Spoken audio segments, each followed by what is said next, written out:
2016년 4월 13일 수요일입니다. 다음은 땡망 자매님의 글입니다. 예수님께서 오늘 기도할 때 천국에 데려가 주셨습니다. 금으로 된 길과 금으로 된 집들이 보이고 다 금으로 되어 있어서 고급스러워 보였습니다. 집의 지붕은 보석으로 되어 있었습니다. 천국에서 예수님께서 물질 걱정을 하는 것은 나에게 완전히 다 안 맞겠어 그런 것이다. 물질 걱정을 쳐내지 못하는 사람은 내 주권을 인정하지 않는 것이고 의심하는 사람이다. 나에게 다 못 맡긴 것이고 온전히 믿지 못하는 것이다. 나에게 헌신하여서 굶어 죽은 사람은 없다. 걱정이 들어오면 나에게 기도하여라. 내가 묶을 때가 있고 풀어줄 때가 있다. 풀어주다가도 묶을 때가 있으며 묶다가도 풀어줄 때가 있다. 힘들 때가 훈련이고 시험이다. 앞에 있는 장애물이 크다고 하지 말고 내 짐이 무겁다고 하지 말고 그것을 감당할 힘을 달라고 구해라. 인내의 그릇을 키우기 위해 힘든 일을 준다. 믿음을 가지고 영적인 체력을 키워서 고난의 길 가는 군사가 되어라. 살아있는 시간에 거의 고난만 받은 성도들도 있다. 그들은 고난을 고난으로 여기지 않고 기뻐했다. 사도 바울이나 성경의 선지자들처럼 헌신하여라. 그들은 물질이나 건강, 자기가 가진 것을 아낌없이 다 내어주었다. 무언가 시키면 저는 못합니다 하지 않고 네 하겠습니다 라고 대답하여라. 계산하지 않고 순수하게 헌신하고 순종하며 계산하지 않는 순수한 믿음을 가지라. 너희 계획대로는 절대로 안 된다. 내 생각은 너희 생각과 다르며 내 생각은 너희 생각보다 높으며 하늘이 땅보다 높음같이 내 길은 너희 길보다 높다. 자기 것을 움켜쥐지 말고 나에게 다 맡겨라. 자기 몫을 챙기지 말고 순종하면서도 염려하지 말아라. 앞이 캄캄해도 내가 너희의 빛이 되어 줄 것이다. 돈은 종이 쪼가리에 불과하다. 그런 것 때문에 걱정하거나 불안해하지 마라. 세상 것에 매이지 말고 천국에 소망을 두어라. 헌신은 자신을 희생하면서 하는 것이고 오랜 시간 인내하는 믿음이 필요하다. 믿음은 인내, 사랑, 소망, 용서, 희생이다. 믿음은 교만하지 않고 성내지 않고 마음에 분을 품지 않는다. 믿음은 평안하며 어떤 상황이든 요동하지 않는다. 인내하며 기도하여라. 그리고 어떤 상황에서든 나를 바라보아라 라고 말씀하시고 저번처럼 어떤 밭에 데려가셨습니다. 무릎 정도밖에 안 오는 작은 나무가 있었는데 빨간 열매가 몇 개 달려 있었습니다. 그 중 한 개는 글씨가 보였는데 믿음이라는 글씨였습니다. 예수님께서 그 나무는 어떤 성도님의 것이라고 하셨습니다. 그리고선 열매 하나를 따셔서 먹으라고 주셨습니다. 다른 성도님의 것인데 제가 먹어도 되나요? 라고 여쭈니 예수님께서 내가 주는 것이니 괜찮다 라고 말씀하셨습니다. 그래서 먹어봤는데 달았고 처음 먹어보는 과일 맛이었습니다. 맛있었습니다. 조금 멀리서 천사들이 밭에서 쭈그려 앉아서 일을 하고 있었습니다. 가까이 가서 보니 씨앗을 심고 있었습니다.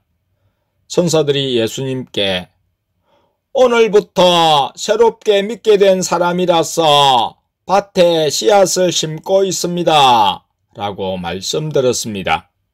예수님께서는 크게 미소를 지으시며 아주 행복해 보이셨습니다.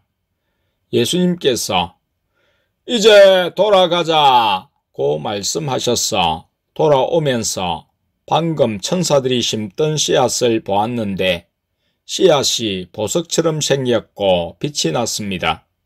그리고 교회로 돌아왔습니다.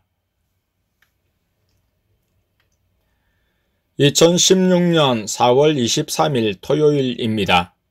다음은 땡망 자매님의 글입니다. 오늘 기도할 때 예수님께서 천국에 데려가셨습니다. 예수님께서 고난은 혼자 받는 것이다. 누구한테 말을 할 필요가 없다. 훈련도 혼자 받는 것이다. 라고 말씀하셨습니다.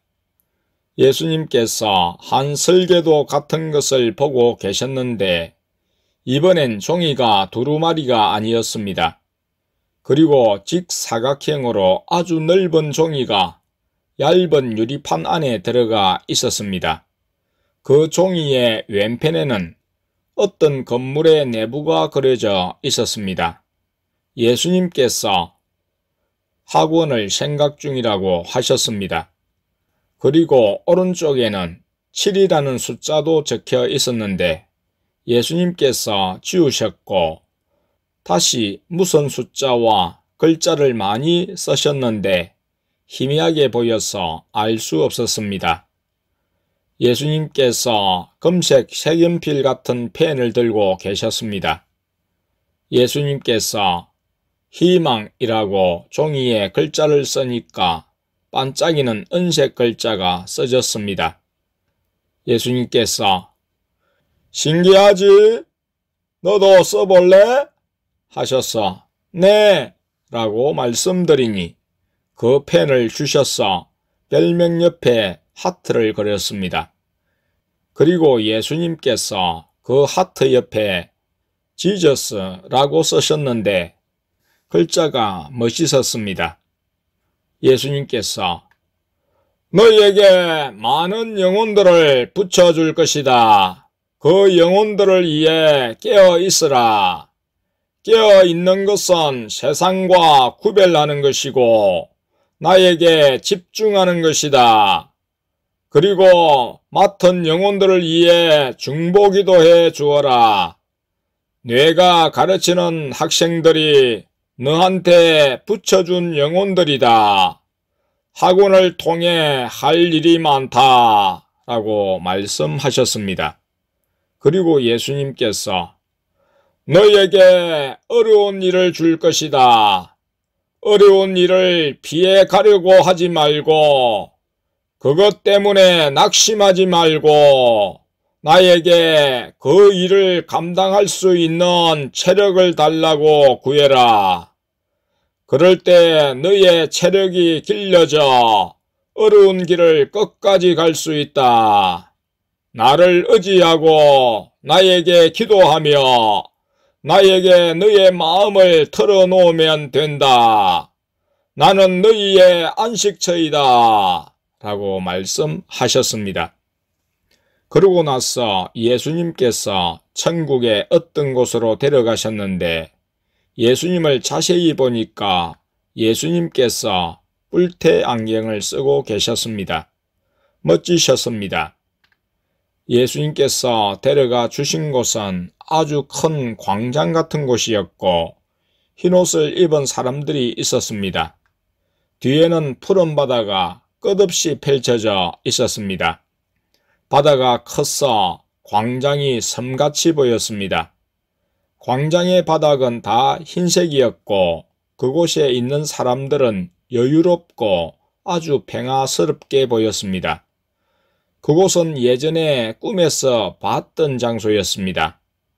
그때에 꿈에서 깨어나서 예수님께 여쭈니 천국을 보여주셨다고 하셨는데 꿈에서 본 천국을 또 보니까 신기하고 감동이었습니다.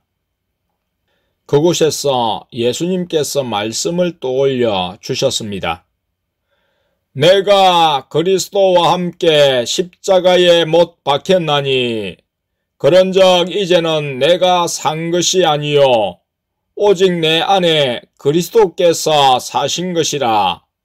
이제 내가 육체 가운데 사는 것은 나를 사랑하사 나를 위하여 자기 몸을 버리신 하나님의 아들을 믿는 믿음 안에서 사는 것이라.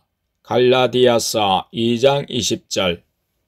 그 말씀을 떠올려 주시고 예수님께서 나를 위해서 너희가 자기 몸을 버릴 수 있으면 좋겠다. 나는 너희를 위해 그렇게 했다. 라고 말씀하셨습니다.